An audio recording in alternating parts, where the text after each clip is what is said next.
running a business is very complex and it feels really kind of overwhelming for lots of people. But in a way, you can use all the same skills that you use in practice and in your normal relationships in relating to your business. I'm Michael Max, and this is Geological. It's not a question if you are selling. You are. The question is, to whom or not, and if you know what you're doing. Many of us have a problem with selling our services. We conflate money with something dirty or evil. We fail to recognize the value of what we bring, or fall onto the other side of overvaluing our clinical offerings. Humans are always selling. The way we dress, the company we keep, the opinions we hold as true, what we say in public and what we don't. If you style your hair, wear a certain brand of clothes, brush on some makeup, or carefully trim your whiskers, you're selling. We all sell because nature is based on relationships of exchange. Everything in nature announces what it has on offer, and everything in nature lives within a web of exchange. Exchange is the yuan-chi of nature. It's what keeps things moving and allows for the transformations of yin and yang. Now, when you think of sales, what do you think about? What's the first thing that comes to mind? Take a moment here. Glimpse the images in your mind right now, or pay attention to the feelings circulating through your chest. I'm guessing that you just pulled up some negative encounter with someone who didn't have your best interest in mind. Maybe you even bought something just to make that person go away. I know that I have, and felt pretty bad about myself as a result. It's easier to blame someone else than to recognize how I've been complicit in my own troubles due to a lack of courage or fortitude. But there's another side of this that you might not have cottoned to, that sales, when it's done well and in service of being helpful, you won't even notice it. You won't notice it because it feels like someone is caring for you and being helpful. They seem more like a guide or an advisor than someone who's trying to talk you into something for their own benefit. Sales from this perspective is about helping someone to solve a problem. It's about being of service in a way that brings mutual benefit. It's about caring enough to know enough about what you have on offer, and that you can clearly state who it's for and who it isn't. Really, sales is like a good clinical encounter. You're there to find out what a person needs and then do your best to provide that for them, or point them in a direction where they might find something that's more beneficial. And as for those encounters with the people you know are working the levers of manipulation, some gallbladder courage and thunder usually helps to rebalance that equation. If you're uncomfortable selling your services, then perhaps you don't clearly understand what it is that you have on offer. Acupuncture is not a solution. Acupuncture is a method. And the knack here is to understand what's the problem that you're helping someone else to solve. And that problem, it may or may not have anything to do with the first thing that they write on your health history form in that little box at the top that says, main complaint. Separating clinical work from the business of running that clinic, that's like trying to separate body from mind. You can do so, but it's at your peril. I like to think about business as a kind of cultivation. It's not something that we have to do. It's something that we get to do.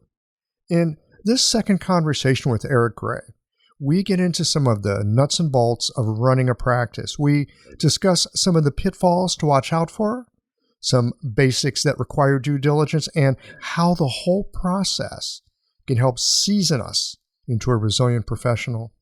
These conversations come to you through the generous support of our sponsors and members. Blue Poppy, your new one-stop shop, has speedy shipping options on everything that you need for your clinic. It's Women's Health Month at Mayway Herbs. check out their new website for learning resources on helping women with herbal medicine. Are you a creature of habit? How about making a change that helps your patients and the planet with AcuFast needles?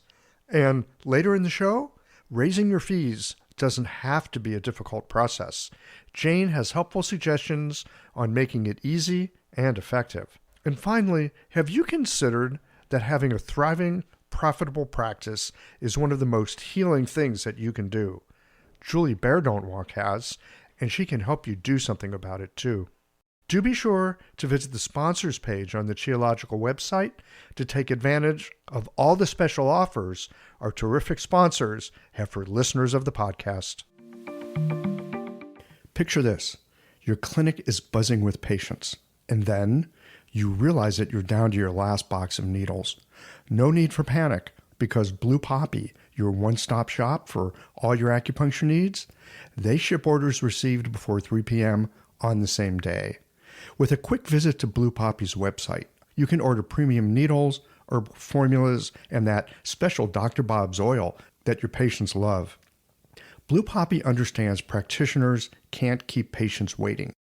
That's why they strive to get you what you need when you need it. From high-quality Chinese herbs and formulations to acupuncture supplies and clinical essentials, Blue Poppy has served practitioners for nearly 40 years with products that meet the highest of standards. Discover everything Blue Poppy has to offer by visiting www.bluepoppy.com, and don't forget to subscribe to their mailing list for exclusive offers and more. Hi folks, I'm Yvonne Lyle, president of Mayway Herbs.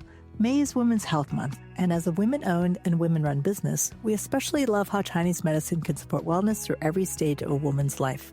So in this month's newsletter and podcast, we're covering topics like PMS, pregnancy, menopause, and osteoporosis.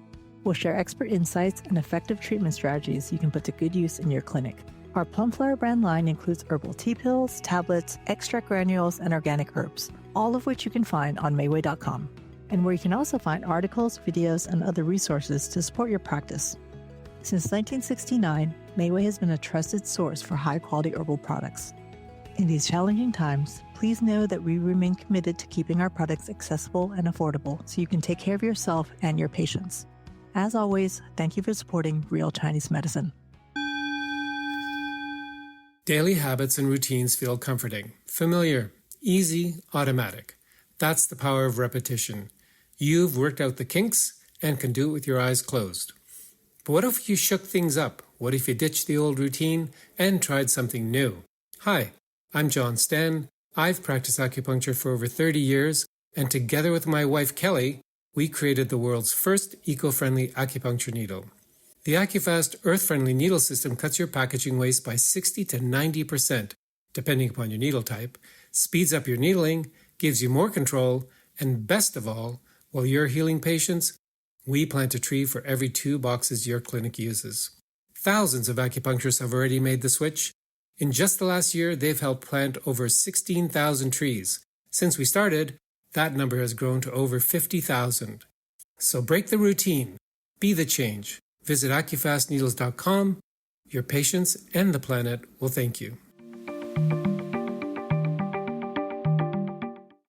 I recently read a book called Business Made Simple, and the first chapter is about the character traits that we all need to develop to be capable of taking on the demands of being a reliable and value-driven person. I think the author Donald Miller was right. Who we are is at the core of being present, competent, and able to learn how to grow into a capable professional. I really think our businesses can help us grow into more well-rounded acupuncturists. Eric has some thoughts about this as well. Let's get into it.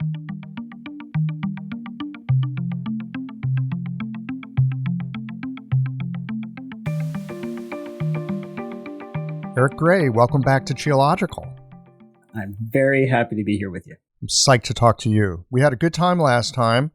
As is so often the case, I have an idea of what I want to talk about. In this case, it was business. But last time, it's one of those free-range organic conversations. We went all over the place because that's what you do when you're a Chinese medicine practitioner and you're talking to one of your buddies. You just talking about stuff. But today, I want to get nuts and bolts into practice and like making practices work. I know this is something that you spent a lot of time and thought on, and there's people that you're working with and helping with this. There's experiences that you have had yourself in terms of building practices and building a business, like way out on the very, very edge of the continent, for God's sake. Yep. Yeah, and so you got all kinds of experience. So we're going to dive into it here. And what I want to start with today is, like, in your opinion, in your mind, with the experience you've had, what are the 3 most important aspects of practice building that people need to know? Wow, way to spring it on me there. I love it. It's funny because I just wrote down 3 things right before we started talking, not necessarily fully prepared for this, but, I think if I had to say, I often think about what's the one thing, right? So that's a good place to start. And this kind of relates to the conversation we were having just prior to recording.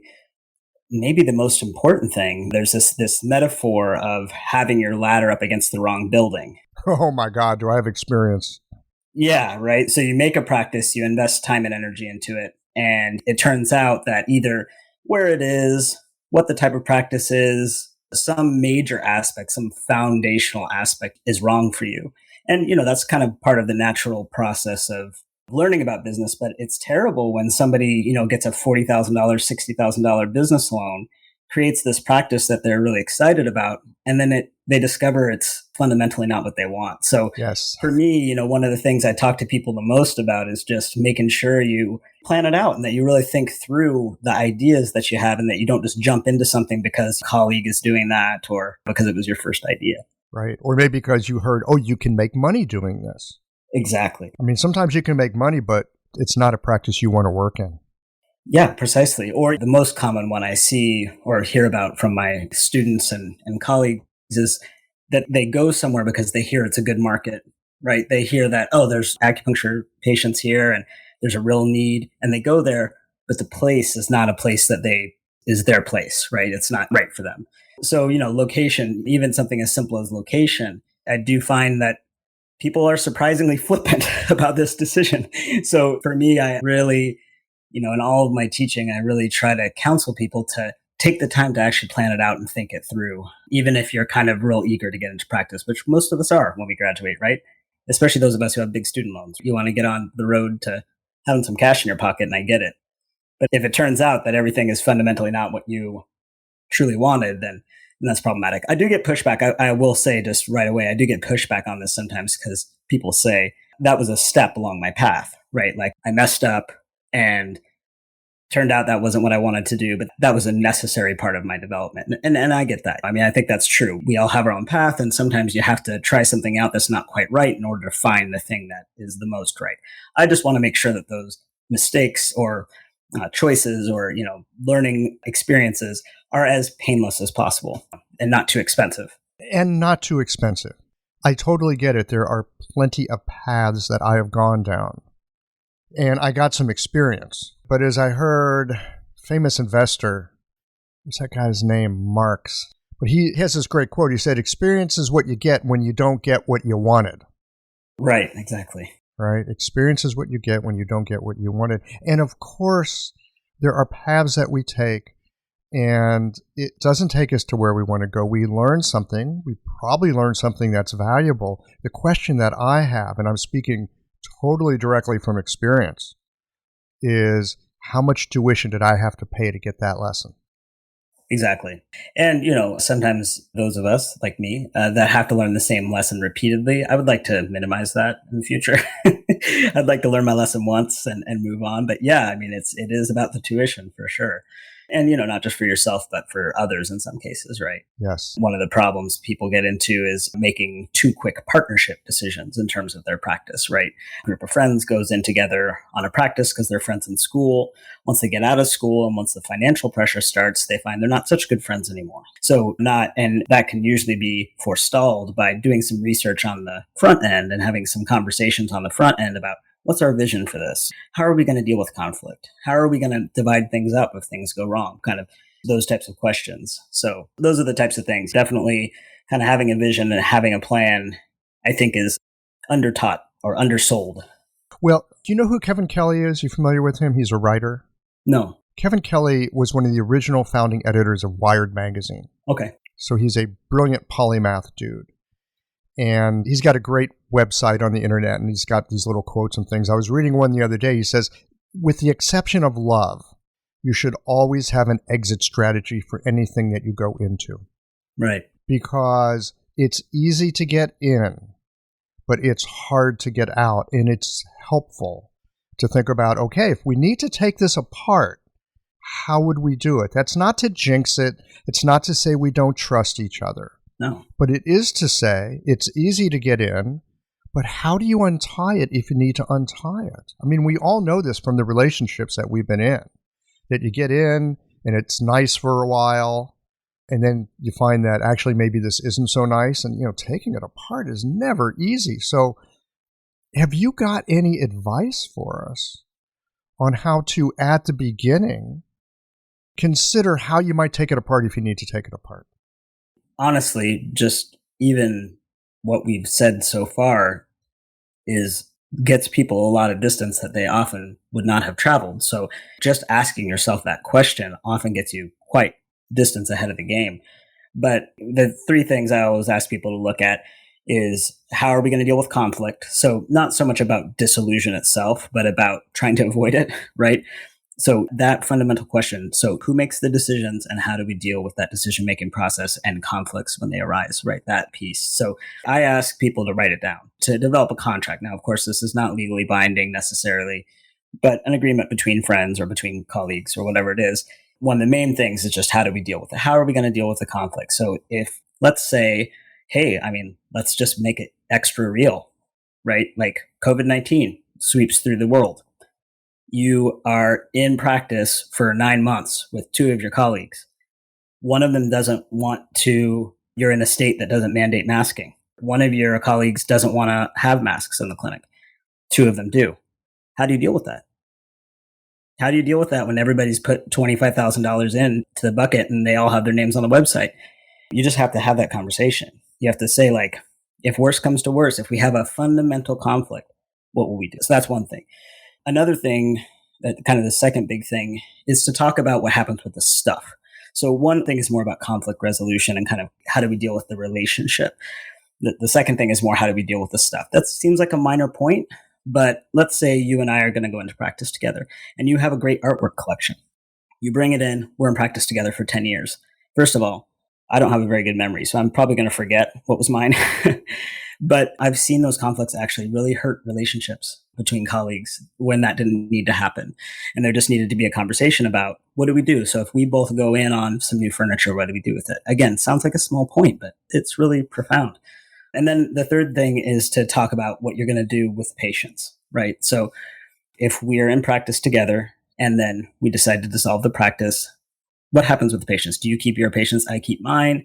What happens if we share patients? What happens if one person has been doing all the marketing efforts and all the work on the front end? So just talking about, what do we do?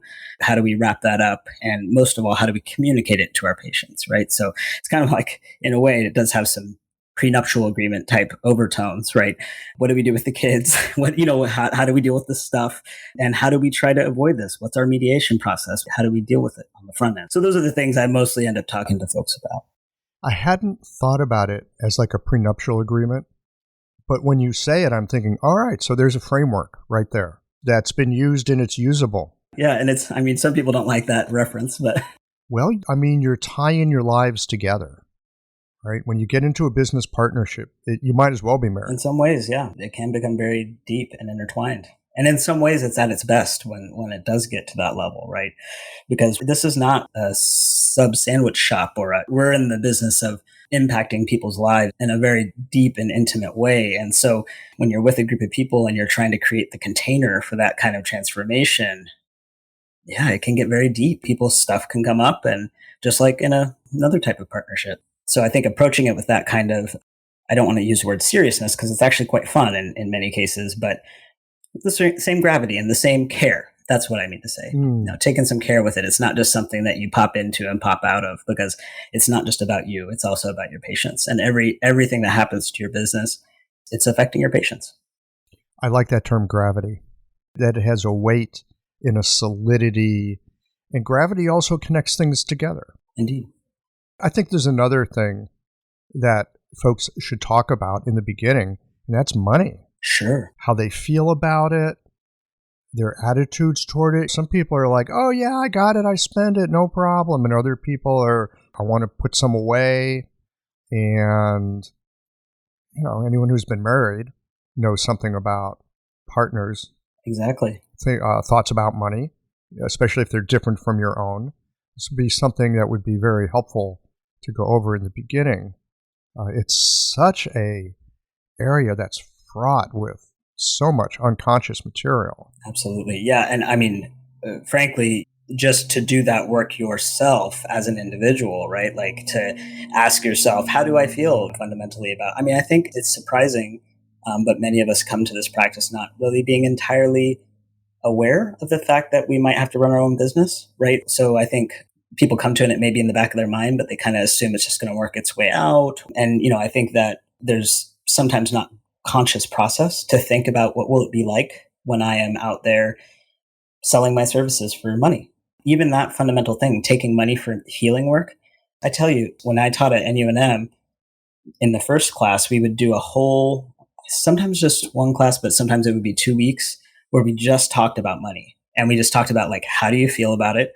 And it's West Coast. So we would bring up things like, how do we feel about capitalism? How do we feel about corporate capitalism? How do we feel about the exchange of money for healing services? How do we feel about being involved with the insurance industry? How do we feel? Where are our feelings of worthiness, right? Like I had to work through a lot of stuff because I came up in kind of poorer circumstances. And I saw a lot of that around me and still see a lot of that around me in my family and friends that I had when I was younger. I feel some guilt about having money. So I had to work through that stuff. So I think doing that work yourself is critically important. And then, if you're going to go into a partnership with somebody, if one person is unconsciously really uncomfortable with money and you're not, don't tell me that's not going to be a problem. That's going to become a huge problem. A huge problem. Yeah. Of course, because if one person is thinking money's bad, money's evil, you really shouldn't have too much. And capitalism, by the way, no, I think that's not a good idea. And the other person is thinking money's really helpful. It lets me live in a nice house. It lets me put my kids through school. I can drive a car that's reliable. And most importantly, I can do the work that I love to do that helps people. Money is the life, it's the chi of a practice. Yeah, you got to have it. That's for sure. And there's even, I would say, I actually just had a kind of chat with 2 students, and there's even further distance between them because one person is deeply uncomfortable. I wouldn't even say uncomfortable. I would say that they have sort of made a decision in their life that they don't want to be involved with money, and they kind of going off grid and kind of going in that kind of direction. And the other person is kind of like bright lights, big city. Like I want to have a flashy marketing campaign and is really excited about making some cash. Right. So not even just the like more moderate perspective you just expressed, but like bling, like they're ready for it. These are 2 people who I know to be the best of friends, like super close, super tight. And this is wrecking in them. It's a real challenge. So yeah, I think I'm glad you brought it up because it's one of those things that you would think, is this a conversation we need to have? Yes, you do. This episode is brought to you by Jane, the clinic management software that honestly just makes running a practice easier. Let's dive into something that's never easy, but sometimes necessary: raising your fees. It can feel awkward, right? But here's a tip that can really help. Consider offering flexibility to your patients as you introduce the change. When patients face new fees, it's natural for them to feel uncertain or concerned. That's where flexibility can really make a difference. Offering options like a phased increase, suggesting a payment plan, or even taking a moment to talk things through can help to ease the transition. These thoughtful gestures show your patients that you're listening and care about them, which strengthens the trust you've worked so hard to build. If you're looking for more ideas on how to navigate these kinds of changes, head to frontdesk.jane.app and check out the article, How to Tell Clients You're Raising Your Fees. One last thing, if you're ready to give Jane a try, you can use the code CHEOLOGICAL for a 1-month grace period on your new Jane account. Are these people trying to be in business together with each other? Yeah, they're in business together and have run into a real issue because of it. And it's just one of those things where again, it's like another kind of relationship where you're like, how did you not see this? Love is blind. Love. Well, because I love them so much, I know they're going to change. Right. Exactly. Yeah. So, yeah, all those things are good. And I think fundamentally, just writing something down. Yes. Having a conversation to me is not enough. You want to write something down and have everybody sign it so that at the very least, when you do come to a conflict point, it's still uncomfortable. It doesn't make the conflict less conflicty, but it does mean that you can say, look, like this is the conversation we had. This is what you said. This is what I said. And so let's move forward from there, as opposed to it being like, well, I don't know if that's what I said. So and again, it's real hard, right? When you're close friends to say like, look, I really feel like we need to write this down because it does seem like you don't trust them. That's where it can go, but it doesn't need to by any means, and not in business, especially. So literally get on the same page. Yes. And I don't think it's about not trusting the other person. I mean, I know for myself, having watched myself through years and years and watched how mercurial my mind is and how changeable I am and how I've got one idea at one moment. I could have a completely opposite idea a week later and they both make sense and I don't see the contradiction. For me, this kind of thing is a great idea, not because I don't trust the other person, but because I know my own predilections and I kind of don't trust myself because I know that I'm changeable and I'm mercurial and I'm mutable. And so I could make an agreement at one point in time and get 6 months down the road and go, yeah, no, I don't think so. It's helpful to have something I can go back to and at least be able to say, yes, at that time I was there. Now I'm here. Okay, what do we do with that delta? Yeah, totally. That's exactly what I was trying to say is like, it's not even necessarily about that the conflict doesn't come up or that your mind doesn't change, but at least you have something to say. This was where my mind was, and this is the raw material from which we can construct the next position. And it helps everybody. And it even helps you, like when you're having your mind change or you're having some conflict with that person, you can look back at the document and say, what was the original idea here? What were we thinking? And it's really helpful. And so I will say that I've seen a lot of what happens when people don't do this, but I've also seen, since I've been teaching this stuff for a while, I have seen the positive results when people do this.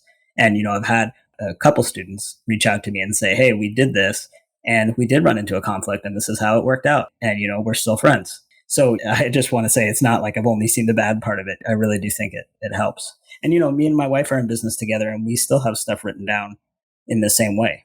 Hey, maybe I should do that with my wife. Yes. I mean, sometimes it gets into trouble there, but yeah, so those things are pretty important. And, I will say also that I've noticed some benefit for folks when I'm not sure exactly how to say this, but again, like, I guess I'm speaking here to people who are in school together right now and they're thinking about going into business together. School is a very unusual place.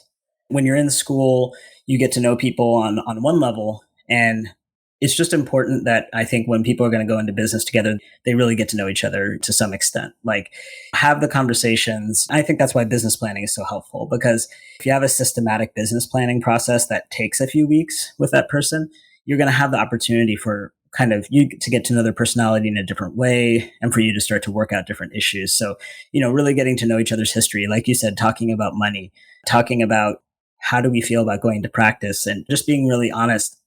Some people think it's a little overboard, but again, these businesses we build are more than just a place where a product is exchanged for money. And so I think it's worth really taking that care with it and care with that other person, to make sure that it's going to be the right fit. It's worthwhile. And I've certainly seen the benefit of getting to know somebody before I go into practice. And then I've also seen the detriment when I don't. So it sounds like your thoughts on doing a business planning process. It's not just the marketing plan and the business plan, the projections, the cash flow and all that. It's who we are and how we are with each other.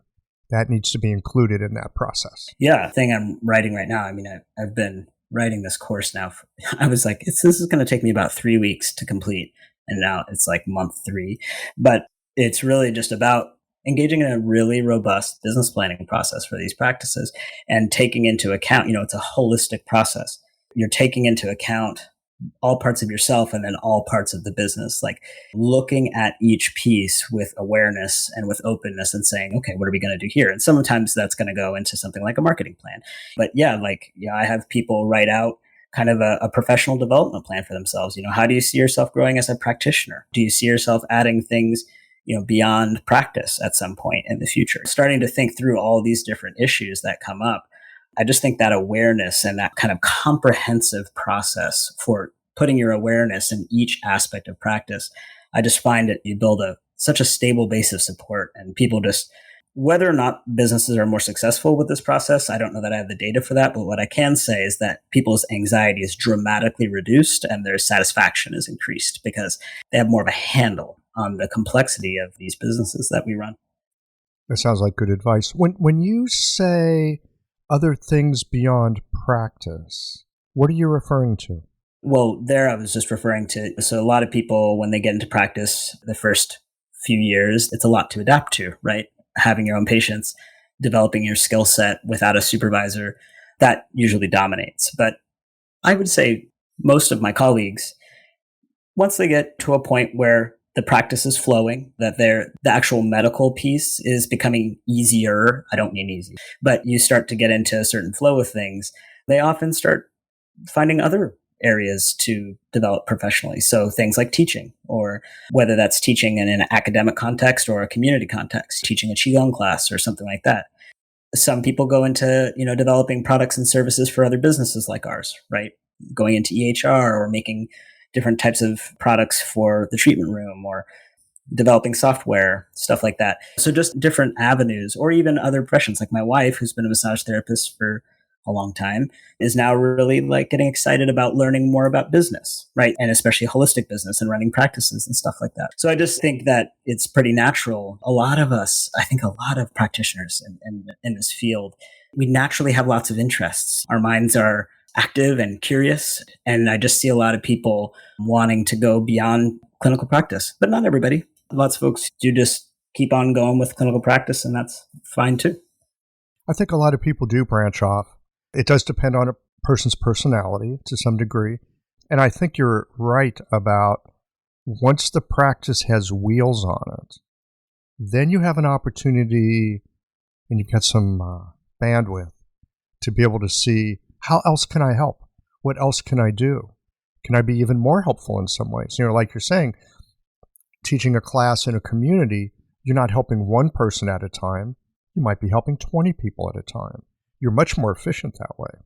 Yeah, and it's also the case that as long as you're feeling confident in the treatment room, even if your practice is maybe like the financial piece is not quite there, I know a lot of folks, especially in Portland, for whom one of those extra areas actually was the key to their building their practice, right?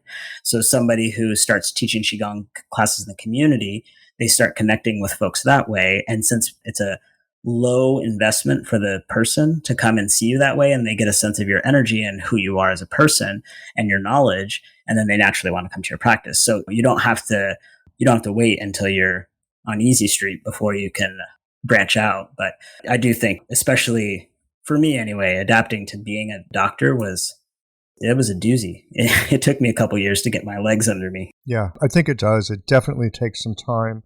I've got a question about that, okay? Because I think what we're talking about is a type of path of development.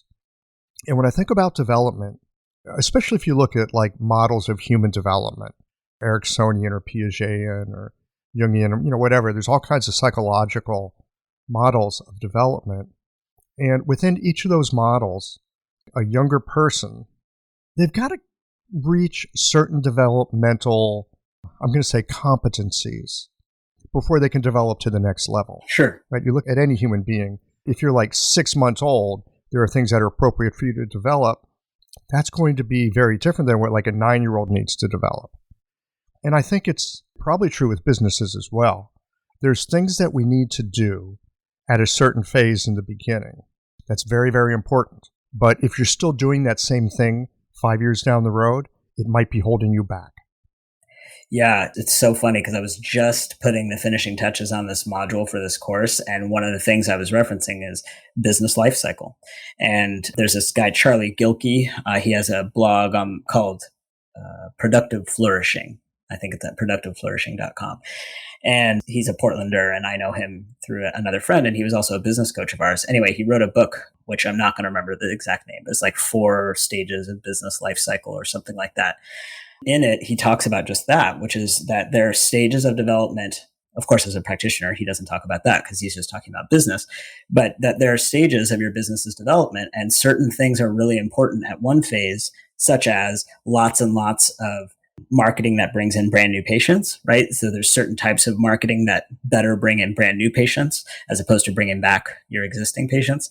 And so that marketing can be very important early in business, and later can actually become inappropriate because you're feeding too many patients into the practice and don't have the operational capacity to handle it, right? So really understanding your business, where it is and where you are with relationship to it, will really help you not to waste time and energy. So yeah, I agree. And as you develop in certain stages, maybe you do add the capacity to be able to do something like teach classes, but you shouldn't feel the pressure to do that when you first start. I find there's so much pressure on brand new practitioners, and they think they have to do the thing. They have to, do all the different social media stuff, and they have to do this, and they have to do the classes and the ear seeds and all the things. And and everything else on top of it. And at the same time, they're adapting to being in practice. And it's just too much. It's like you have to find what is needed at your stage of development. I mean, it's just like treating patients, right? You can't throw everything at your patient the first day. There's appropriate stages. So yeah, I agree. I know you were talking about capacity. I have found in starting businesses, and I've started 3 different clinics at this point. I hope I never have to do that again, but I could if I needed to. And what I found in the beginning, like you were saying with marketing, in the beginning, I find I say yes to almost everything. Right. Because you never know what's going to pan out and be helpful. True. But as time goes on and the thing starts to gain momentum, I find more and more often I'm saying no to things. Yeah, you have to. And it really says something about where you are in the developmental arc. Because at a certain point, saying no is so important because it leaves you open for the very most important things that you're doing, and by then you know what they are. But you can't know that stuff in the beginning. Yeah, there's always development. And if you try to project yourself out and figure it all out from the beginning and do all the things that you would be doing late in practice, early in practice, it's just not going to work. You're not going to have like I was saying, you're just not going to have the capacity to deal with it. It's interesting, right? Because running a business is very complex and it feels really kind of overwhelming for lots of people. But in a way, you can use all the same skills that you use in practice and in your normal relationships in relating to your business and in developing. Yes, it is an area where there's lots of words we don't yet know and lots of formulas we don't know how to utilize. But ultimately, just using these basic skills of like knowing where I am in development, knowing myself, knowing my own reactions, having a sense of orientation around my business and proceeding in a organic way, in a holistic way. Those just super basic principles can serve you just as well as business as they do in practice in the treatment room. I'm just having this thought as we're having this conversation, that having a business is not the same as having a job. These are very, very different things. And I'm a little bit lucky because, and it's so bizarre. I mean, this is just so bizarre to me. My grandparents' generation, nobody had a job. There was no one in my grandparents' generation that I can remember that had a job, not a single one. They all had their own businesses. And the reason they had their own businesses is because they were Jewish. And at that time, people didn't hire Jews. Right. You couldn't get a job because they couldn't get jobs. They had to create businesses. As a consequence, I grew up in a family where having a job is not the norm, but I've watched people my whole young life having a business, as my grandpa used to say. And so now I come out years later, and for me, having a business makes more sense than having a job. And it's just because that's what I was inculcated around. So their difficulty turns out to be my lucky break in that sense. And so having a job, you don't see that. I love the term that you use, a holistic view of what a business we'll edit that out. A holistic view of what a business is, because it's not just about doing a job. It's about understanding who you are. It's about understanding how you are with other people. It's understanding who your patients, your customers are, and what they need. Are you willing to serve them in the way that they want to be served? Yeah, it's an act of creation. Yes, it is. Being in business, and it's not an act of creation that just starts at the startup. You're kind of always in that act of creation. You're always reinventing, the way that you're saying things, the way you're approaching things. You're always having to adapt to something new. It's this very active process, whereas having a job can also be active, right? Depending on the company and depending on your position. But fundamentally, the direction and the material is being provided from outside of you. Right.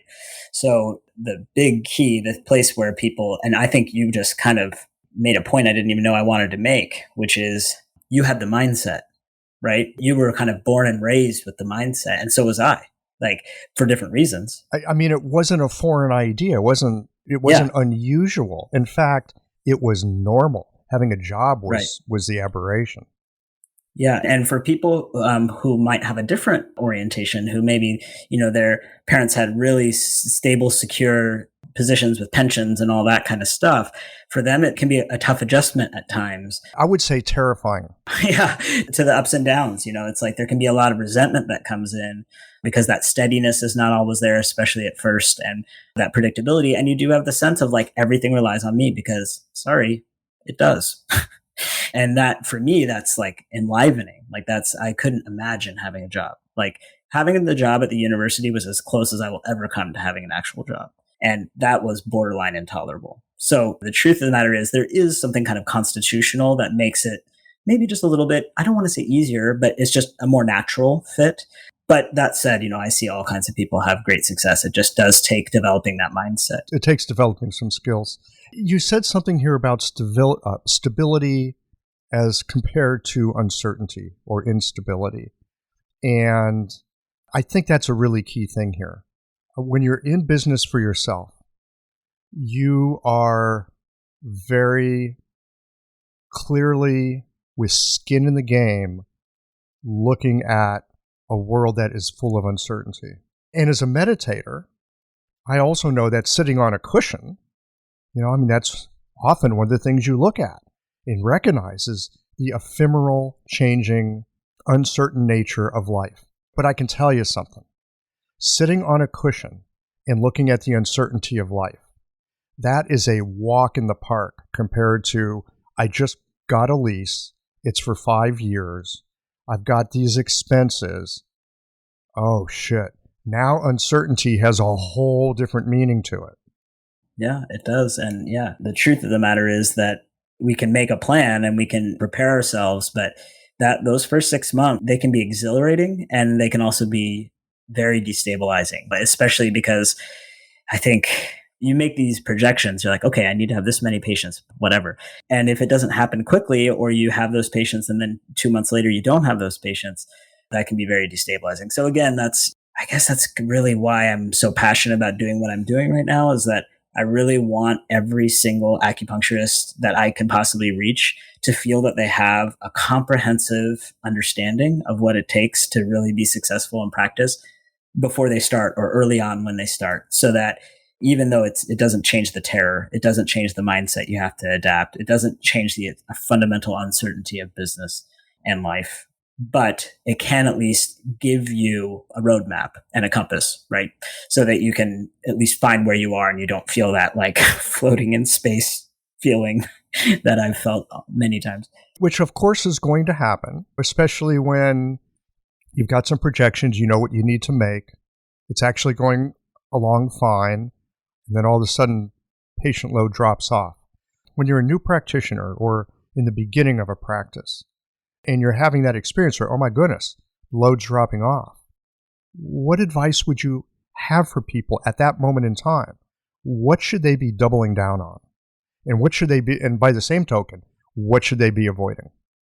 Sure. I'm going to give the same obnoxious answer that we always give to people who ask us questions like this about healthcare, because it's for the same reason, which is it kind of depends. So when I teach business and when I coach in this series of courses I'm making, I actually use the 5 elements and the 12 organ systems to characterize different parts of the business.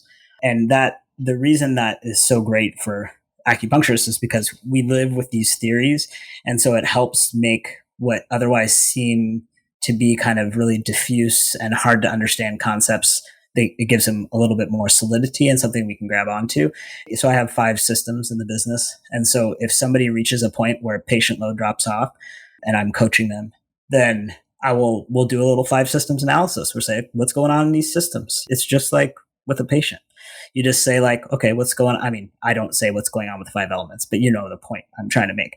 You kind of say to yourself, what's going on here? What's going on here? And how are these systems interrelating, especially? So for example, just quickly, the 5 systems that I utilize, you can chop these up however you wanted, but is number 1, the executive, number 2, facilities, number 3, finance, number 4, marketing, and number 5, operations, right? So let's say you come to me and you say, I was doing great. I was, seeing 20 patients a week or whatever it is. And all of a sudden I haven't had a new patient call in however long. Well, then we're going to sit there and we're going to look at each system and say, what's going on in each of these? Because there's diverse reasons that a practice might drop off. Maybe the fact is that you haven't been getting to your voicemails and people are losing trust in your business because you're not getting back to them quickly enough, right? That's an operations issue. So we got to fix that. So basically, it's not easy. I was thinking about this because you asked me for a tip last time we talked.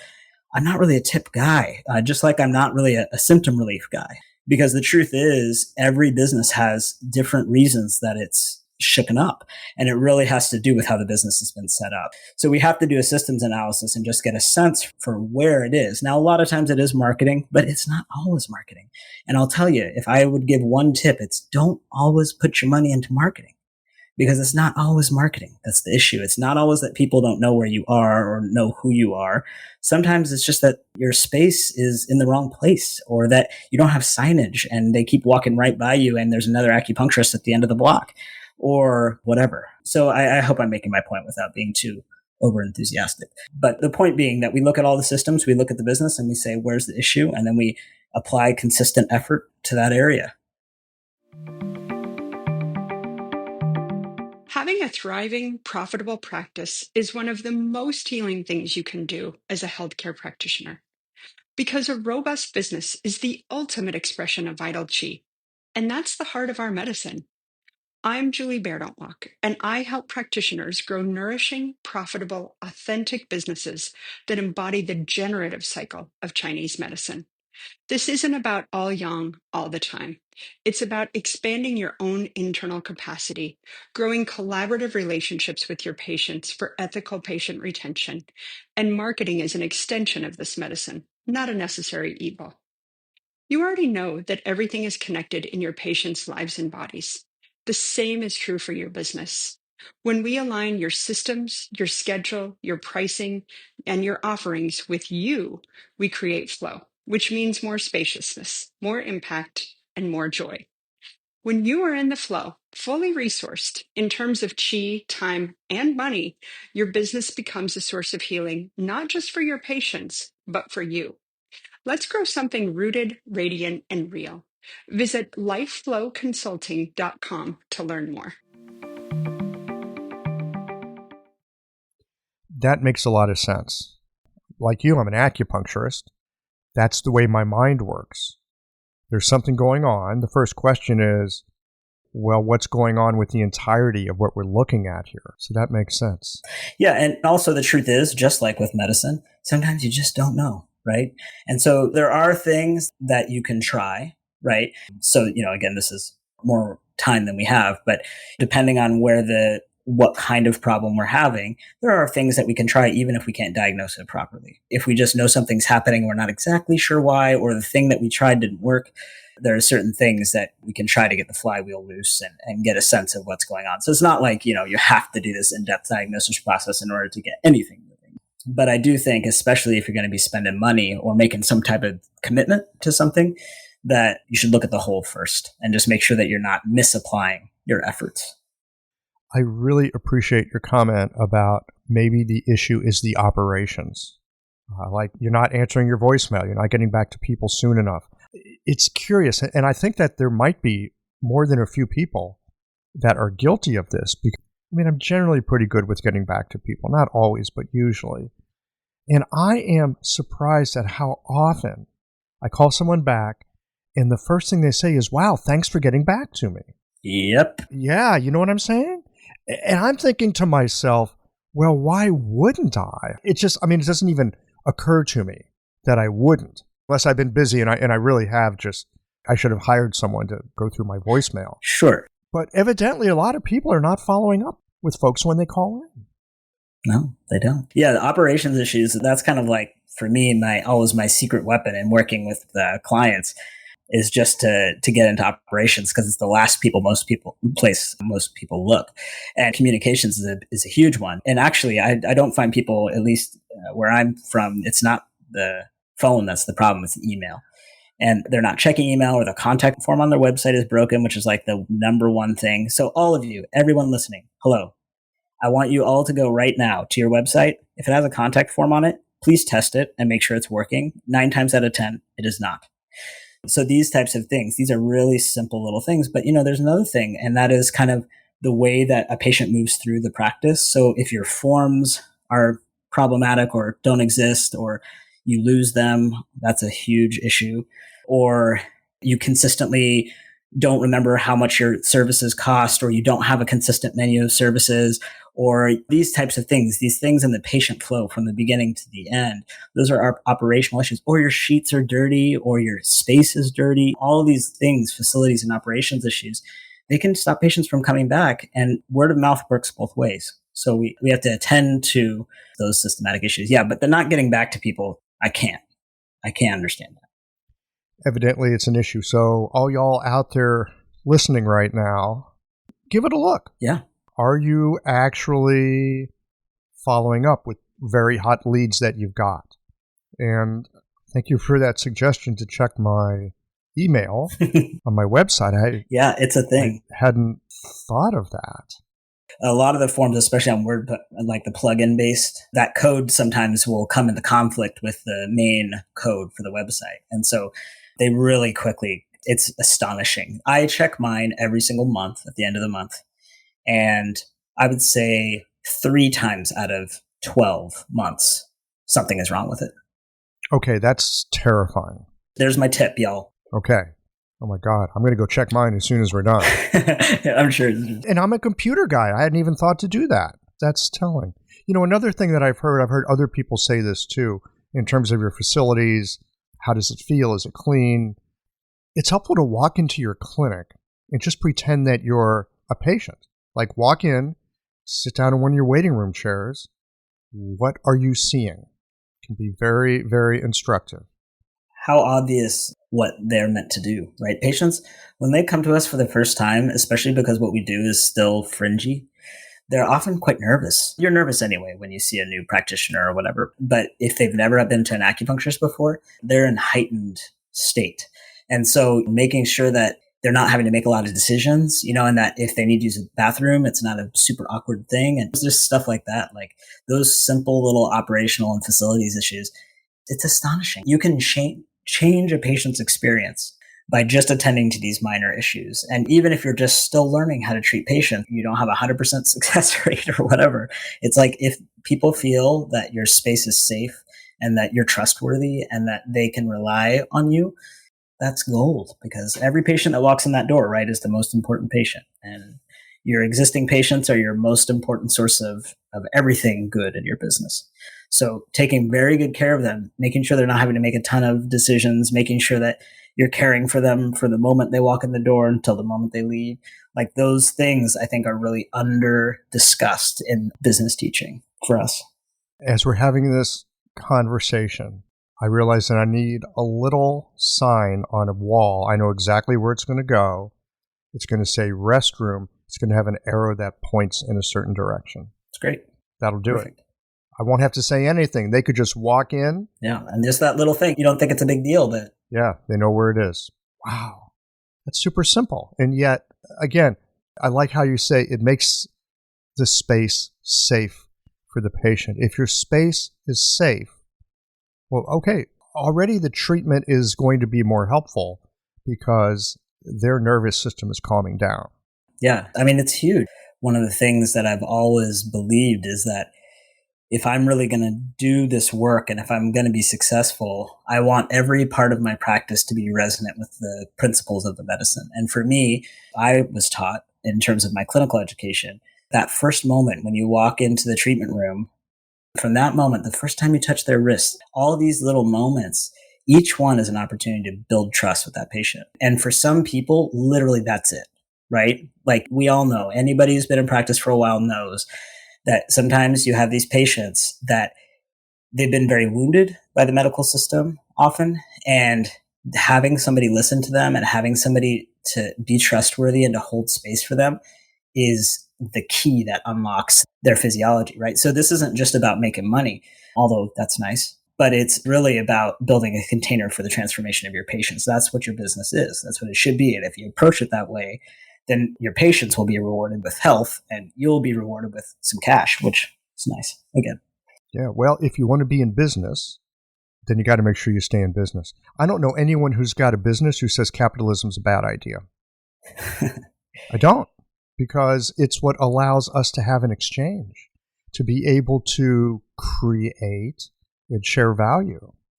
Yeah, especially within the system we're in. I mean, I think we could have a whole other conversation about that topic, which is a whole separate topic. But here's my thing. Whatever you feel about where capitalism is right now, it's the system we're in. And you have a choice. You can opt out, and I don't know what you'll be up to, but you can do another thing. There are people proposing alternatives like the gift economy method or approach, or I'm not sure what they call that. There's other ways and there's other articulations of economic systems. But I live in the United States of America, and I live in the place that I'm in now, and this is my option. Otherwise, I can get a job. There are increasing jobs, I will say. Mm-hmm. So there are more and more opportunities for folks who don't want to get their hands dirty with the money, but money's always exchanged somewhere. So it's such an interesting thing about get our hands dirty with the money. Yeah, I know. Maybe we can go into this for just a moment, because I've looked a little into gift economy as well. And it sounds like a great idea.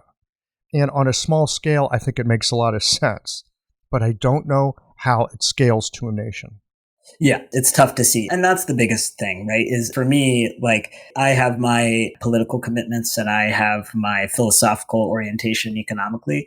But the truth of the matter is that we are in the system that we're in. And for me, because I do work with some clients, coaching clients who are this is their big issue, right? This is the thing that is preventing them from having success, is that they feel deeply ambivalent about being involved in that system. So I have a lot of experience in talking to folks about this.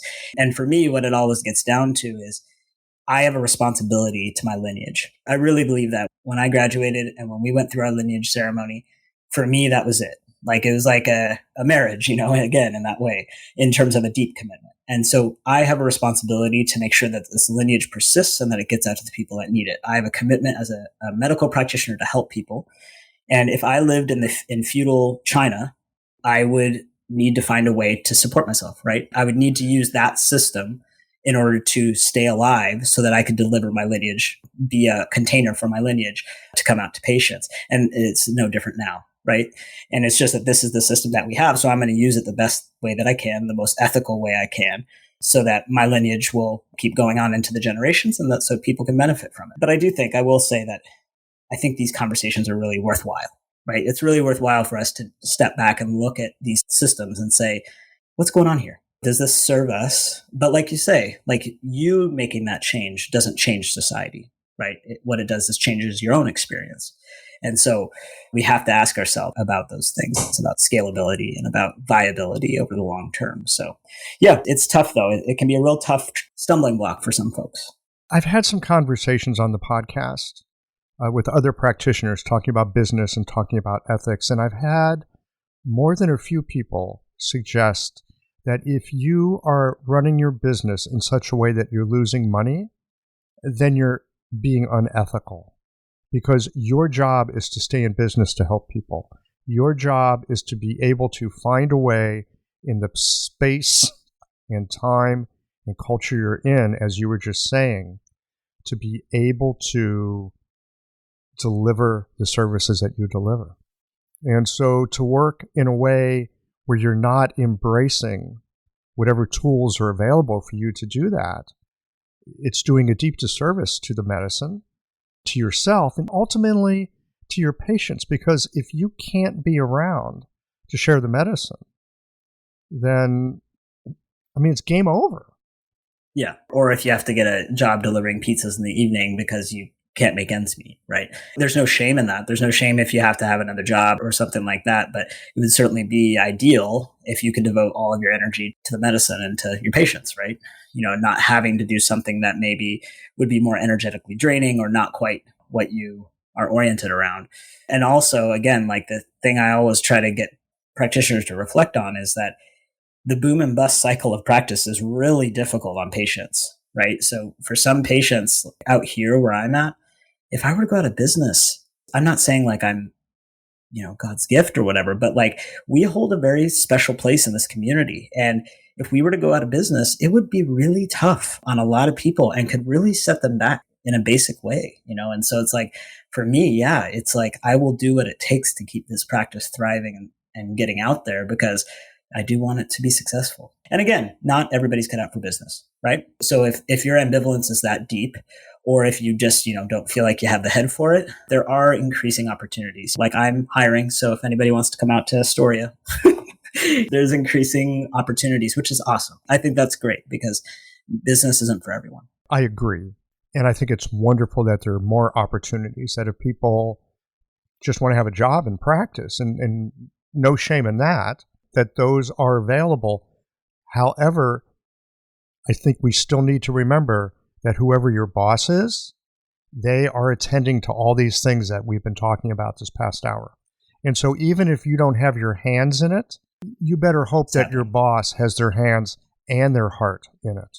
Because otherwise you don't have a job. Absolutely. And in fact, having a basic awareness of what it takes to run a practice and knowing the kind of sense of good and bad practices will help you to make sure that you're in a practice that aligns with your values and that is going to stay open long term, right? So if you see things happening in the practice that are either like shenanigans or are just not very good business practices, then you might start looking for another job. So it's always a good thing to, just like I tell people, just because you have somebody doing your taxes doesn't mean you shouldn't know anything about tax law, right? That's how we get into trouble.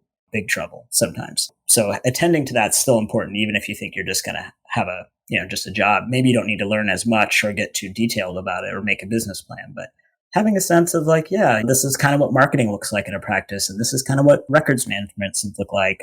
And having a sense of what it costs and what it really takes to run a practice. It's not easy. Well, this has been fun. I can't believe an hour has gone by already. Yeah, that was fast. Because, man, we could jawbone on this for a while. Eric, anything else that you'd like to share with folks before we wind it down for today?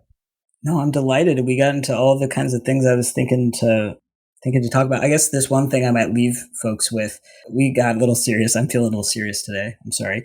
But I really think that for me, when I teach and when I write about this kind of stuff, it really can be fun and a delight. Learning how to do this and mastering some of these skills can really, even though it is overwhelming at first and it has challenges, like I'm so happy right now. Like my life is so exactly what I would want. And I'm busy all the time. And, I'm running practice and writing courses and doing all this stuff, but I'm deeply satisfied. And I'm deeply satisfied in part because this work and doing business like this allows us to bring so much of ourselves to the fore. And for me, that's what life's all about. So I don't want people to get the sense that it's all, all difficulty and prenuptial agreements. Like there's real joy, it's real joy. And when I teach, I really try to make it as fun as possible because it should be, because it's good time. I think there is tremendous freedom in running our own businesses, but that freedom is rooted and grounded in responsibility. All right, man. Well, this has been wonderful, and I look forward to the next time we get together. Can't wait.